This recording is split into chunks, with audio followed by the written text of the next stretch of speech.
Hello class 10, this is your chemistry class and today's class we are going to discuss about organic chemistry. So let's start the class. So at first, what are organic compounds? The introductory part of this chapter is what are organic compounds, and organic compounds are generally obtained from living organisms. Okay. Organic compounds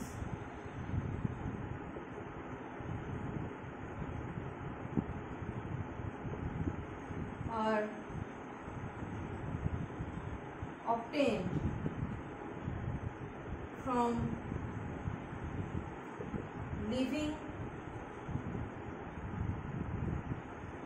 organisms.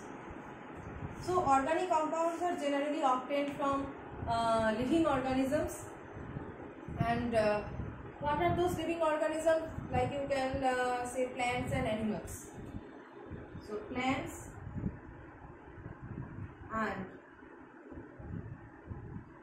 animals. That means organic compounds can be extracted from plants and animals actually. That are organic compounds. But structurally organic compounds have some criteria, and that was found by scientist Lavoisier that organic compounds have mainly carbon and hydrogen. So the structural characteristics of organic compounds have carbon and hydrogen. Presence of carbon and hydrogen is the main criteria for organic compounds, and that was found by Antoine Lavoisier. This was found by Lavoisier, that the compounds that are extracted from living organisms, plants and animals, all of them contain the carbon and hydrogen element, and that is the main criteria for organic compounds. So in the early 19th century, there was a concept that organic compounds cannot be synthesized in laboratory, but that concept was not true.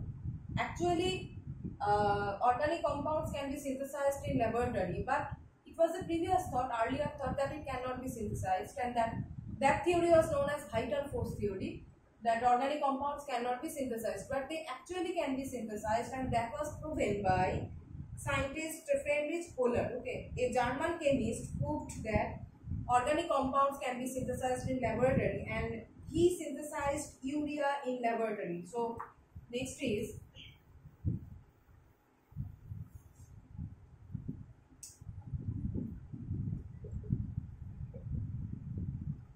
Friedrich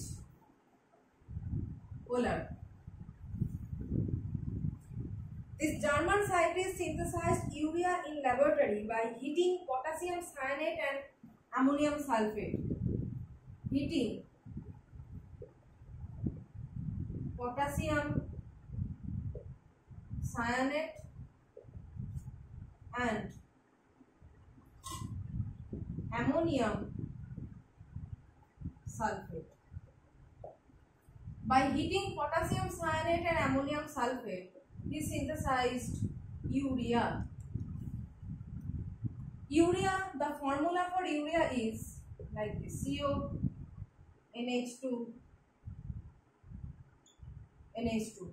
This is the formula of urea, CONH2 NH2, and this one is one type of organic compound. So before this method, urea was extracted. Generally, urea contains in the urine of animals, and urea was extracted from the urine of animals.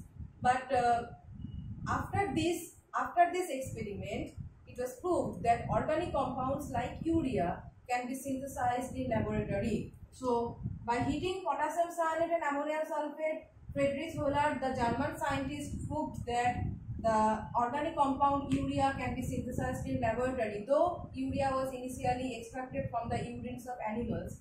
But this is the synthetic method in the laboratory, and after this concept, it is known that other organic compounds also can be synthesized in the laboratory. So the thing is that organic compounds can be synthesized. Organic compounds can be synthesized. So next, Kolbe also prepared acetic acid. Acetic acid is another organic compound, and Kolbe prepared that acetic acid. So what is the modern definition of organic compounds? Organic compounds are actually hydrocarbons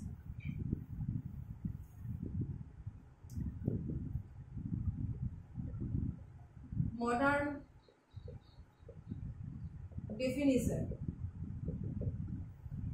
So organic compounds are hydrocarbons and they have covalently bonded carbon as an essential constituent. So organic compounds are hydrocarbons and they have covalently bonded carbon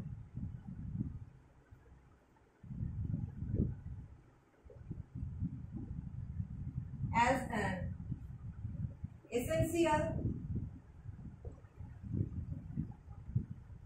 constituent. Organic compounds are hydrocarbons and they have covalently bonded carbon as an essential constituent. This is the main thing is that. So what is organic chemistry? The branch of chemistry that deals with the study of hydrocarbons and their derivatives are known as organic chemistry. The branch of chemistry that deals with these organic compounds that are hydrocarbons. So why they are termed as hydrocarbons? Hydro means hydrogen and carbon means carbon. So organic compounds main criteria are the presence of carbon and hydrogen. So they are termed as hydrocarbons. So hydrocarbons and that contain covalently bonded carbon atoms are known as organic compounds, and the branch of chemistry that describes or reveals the study about those compounds are known as organic chemistry. So next things, that is how these organic compounds are actually formed and what are their nature and characteristics, we will discuss in the next class.